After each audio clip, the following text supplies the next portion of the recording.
we're at Mountain Gardens. It's end of July, might be the 1st of August. We want to look at Teasel today. So this is the Teasel that is weedy. It's a naturalized plant in this part of the country.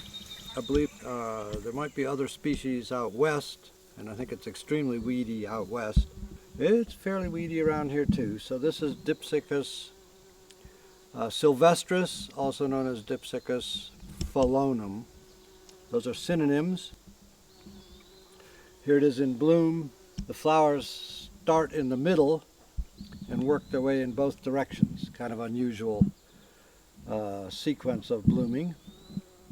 These have already finished blooming. So there's several interesting things about this. It's almost perfoliate, not quite.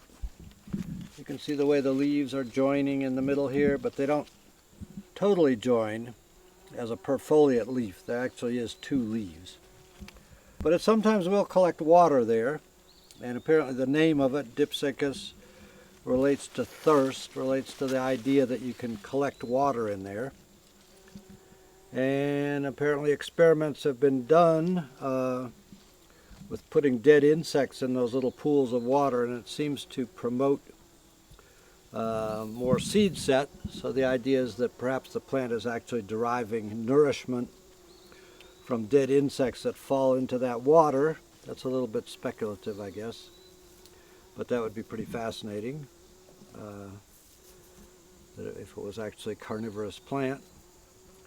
So this has been used traditionally. Phelonum is it's called fuller's teasel, and a fuller was a person who did something in the cloth industry. This plant was used to raise the nap and line up fibers, particularly with wool. So sort of like carding. And they talk about raising the nap. So there's actually a variety, sativus, where the bristles are a little bit hooked. And that was the one that was specifically used for this aspect of cloth making. It's pretty much obsolete now, replaced by metal cards, but there's an indication that some craftsmen still like to use this because it's a little more gentle on the cloth or something. Anyway, that's probably a pretty minor use nowadays. The big use for this as a medicinal herb is for broken bones and joint problems, torn ligaments, all that sort of thing. That's one use, which it shares in common with the Chinese teasel, which we're going to look at in a minute. And then now a newer use for this is in conjunction with Lyme's disease. And this was pioneered by Matthew Woods. It's also mentioned in Stephen Buhner's book on healing Lyme. But Lyme's disease is very significant, more important all the time, and there is no definitive remedy for it. Apparently in some cases this herb is extremely helpful, in other cases not helpful at all. You have to read up on it. So it's biennial, rather weedy. I didn't plant this, it just showed up. If I let it go to seed, in a few years I'll have it all over the place. I've seen big swaths of it in different areas of disturbed soil. It's pretty big herb, 5 feet or more, very prickly. Thorns all along the stem and under the midrib.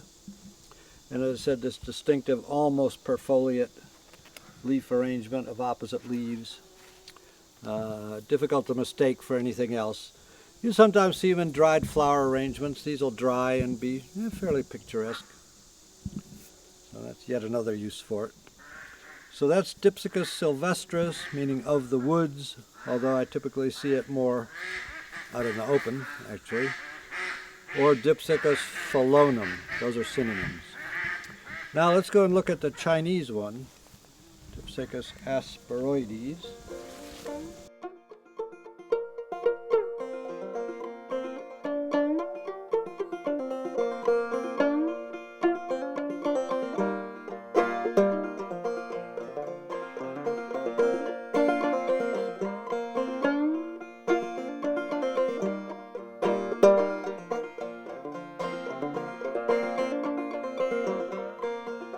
you.